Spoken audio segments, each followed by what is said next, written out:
Have you ever laced up your running shoes at the absolute crack of dawn, bracing yourself for a grueling, joint-pounding session on the concrete, just because you thought it was literally the only way to lose weight? Well, you are exactly in the right place. Today, we're taking a sledgehammer to the misconception that fitness has to be a miserable suffering contest. We're going to dive deep into what we call the Pavement Protocol, a way to actually burn fat without paying a massive hunger tax. Seriously, you have to ask yourself, why does that stubborn tire around your waist manage to survive those brutal 6 a.m. runs? I'm talking directly to you, the frustrated early morning runner. You're out there pounding the pavement, gasping for air, sweating buckets, putting in all this intense effort, and yet you're seeing absolutely zero reduction in your belly fat. Man, it's incredibly frustrating, right? There is a brilliant quote that perfectly captures this. Most people think fitness is a suffering contest, and they assume if they aren't dying of misery on a concrete jog, they aren't losing weight. Look, if you've believed this, hey, it's not your fault at all. It's kind of what we've all been taught for decades. But today we are officially stopping the fitness circus. Part 1. The high-intensity cardio trap, or as I like to call it, the hormonal villains keeping you stuck. Let's get into it. So here's the fundamental truth you need to understand right off the bat. Your body is not a spreadsheet. You can't just plug in calories out and expect some perfect linear fat loss. Your body is this highly complex biological machine, and it's driven entirely by hormones. And from an evolutionary standpoint, it actually wants to keep your belly fat. It's a survival mechanism. You literally cannot forcefully burn off calories without triggering a massive biological pushback from your own body. To really understand this pushback, we've got to look at something called alpha receptors. I want you to think of these as little red light cellular doors, and they're located specifically in your subcutaneous abdominal fat.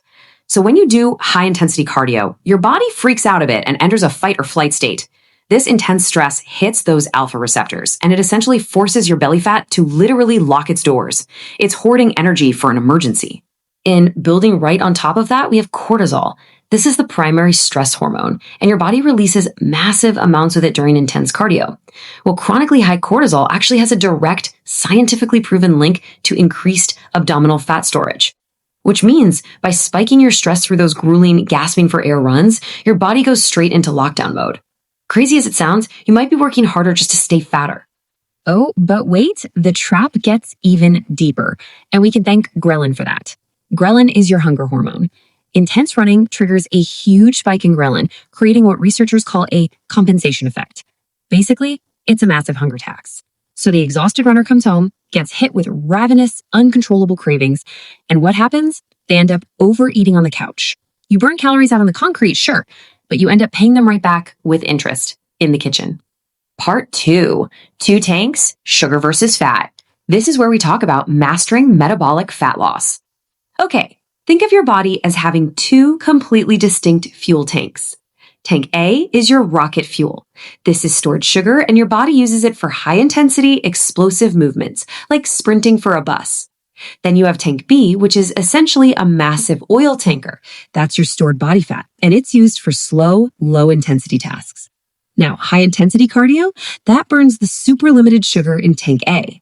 But low-intensity cardio, that taps directly into that massive oil tanker.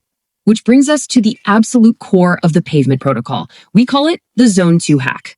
By moving at a pace where you can comfortably hold a conversation, your cortisol levels stay super low. Remember those alpha receptors? They stay completely relaxed. This is why walking is just vastly superior here, because it's auto-regulated. You can walk for a solid hour, burning pure fat straight from that oil tanker with absolutely zero ghrelin spikes. No cravings, no hunger tax. It's an absolute game changer. Moving on to part 3, the postprandial trigger, the very first step of the Pavement Protocol. Now, this trigger relies on some precision timing, but it's incredibly simple. Step 1, eat a large meal. Step 2, take a 10-minute walk immediately after. Literally immediately, no fancy gym clothes required. And step 3, watch your muscles soak up the circulating sugar like a sponge.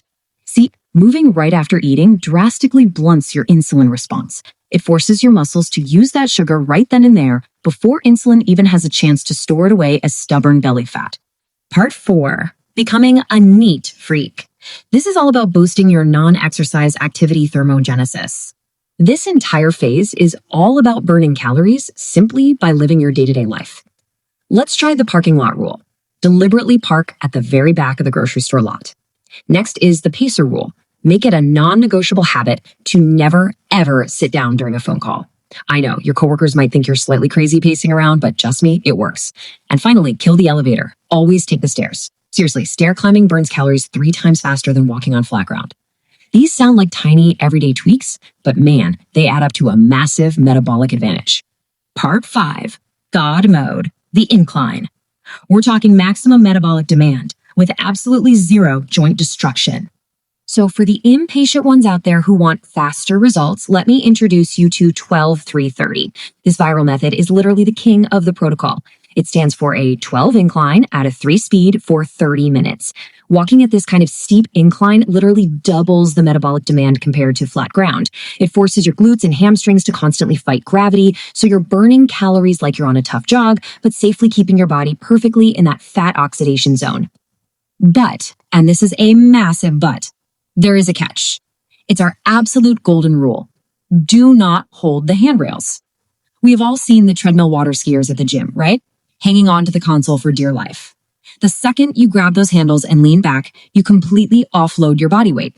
You instantly turn a grueling 12 incline into a pathetic 2 incline, and you completely defeat the entire purpose of God mode. Don't do it.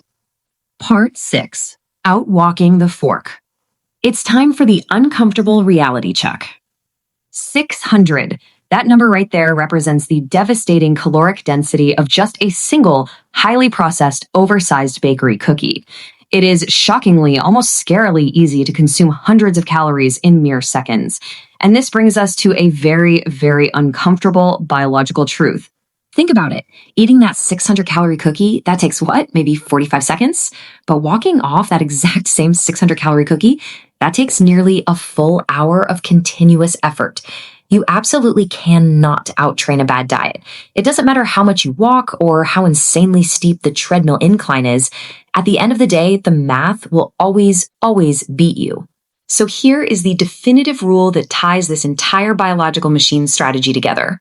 You must use a slight caloric deficit in the kitchen to create the initial weight loss, and then use the Pavement Protocol to amplify it. The kitchen creates the baseline, but your auto-regulated low cortisol walking, that supercharges your fat burning without ever spiking your hunger. So, what do you say? Here is your challenge. Commit to 3 post-meal walks a day for just the next 7 days. Drop the concrete suffering, lower your cortisol, track your steps, and hit that postprandial trigger. Watch your energy go up while your cravings completely disappear. But it really begs a much larger question. If a simple 10-minute walk can completely hijack our body's fat storage hormones, what other biological cheat codes are we totally ignoring in our modern pursuit of health? Take that with you and get moving.